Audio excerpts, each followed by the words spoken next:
तो दोस्तों फिर एक बार एक और नई कहानी के साथ मैं आपके पास आ चुका हूँ। तो बिना समय को गवाते हुए आज की कहानी की शुरुआत करते हैं। आज की कहानी का नाम है खौफनाक साया। आशापुरा विस्तार में रहने वाली धरा शर्मा की अभी अभी नई शादी हुई थी। शादी के 2-4 दिन बाद ही पति दिलीप को ऑफिस के काम से एक हफ्ते के लिए दुबई जाना पड़ा। धरा अपने अनुभव में बताती है कि एक रात जब वह अपने कमरे में अकेली सोई हुई थी, तभी अचानक उनका टीवी चलना शुरू हो गया, जिससे वह चौंक गई।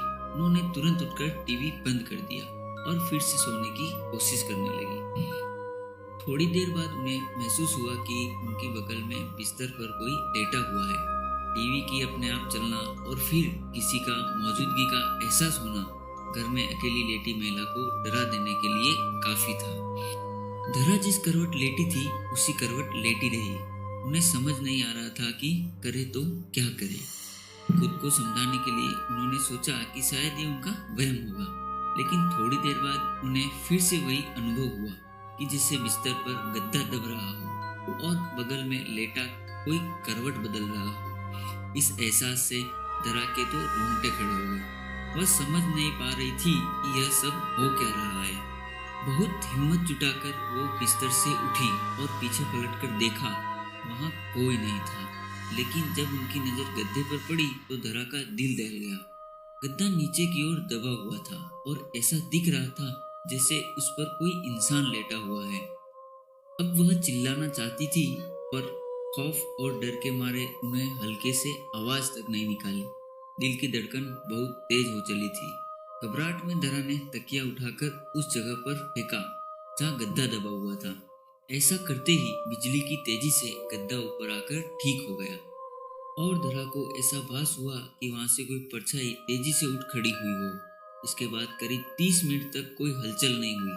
तब हरा में थोड़ी बहुत हिम्मत बंधी और उसने पास पड़े मोबाइल से बगल के कमरे में सो रही अपनी सासू माँ को फोन किया। उसकी सास तुरंत दौड़कर धरा के कमरे में आ गई और पूछने लगी कि क्या हुआ। अभी धरा कुछ बोले उसके पहले उसे फिर से ऐसा कुछ दिख गया जिसे देखकर उसके होश उड़ गए। धरा ने देखा कि उसकी सासू माँ के पीछे एक जवान औरत की धुंधली परछाई खड़ी थी। उसकी आंखों की जगह काले काले गहरे गड्ढे थे और उसका कद करीब करीब कमरे की छत जितना ऊंचा था। यह भयानक नजारा देखकर धरा वहीं बेहोश हो गई और उसी रात उन्हें अस्पताल में दाखिल करना। डॉक्टर ने कहा कि डर के मारे उन्हें लो ब्लड प्रेशर की शिकायत हो चुकी है।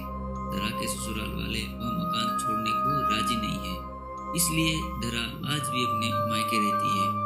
क्या था इस भूतिया घटना के पीछे का कारण, यह जानने के लिए हमारे साथ वीडियो में अंत तक बने रहें। और अगर आप हमारे चैनल पर नए हैं तो हमारे चैनल को सब्सक्राइब कर दें और नोटिफिकेशन बेल को भी ऑन कर दें। तो आइए दोस्तों कहानी में आगे जानते हैं कि क्या था इस भूतिया घटना के पीछे का कारण। धरा के पति दिलीप की पहले भी एक शादी हो चुकी थी और उसके ऊपर दहेज की लालच में पहली पत्नी को जहर देकर मारने का मुकदमा भी चल रहा था। बदनामी के कारण दिलीप अपनी मां के साथ एक नए घर में आकर रहने लगा, जबकि उसके पिता अभी भी पुराने घर की देखभाल कर रहे थे। धरा के परिवार वालों को शादी के पहले ये बात पता नहीं चल पाई, लेकिन इस भूतिया घटने के बाद जब धरा ने दिलीप को आप बीती सुनाई तो उसने पहली पत्नी का राज खोला। हालांकि उसका कहना था कि पत्नी को उसने जहर नहीं दिया था, बल्कि उसने खुद ही जहर खाकर जान दी थी।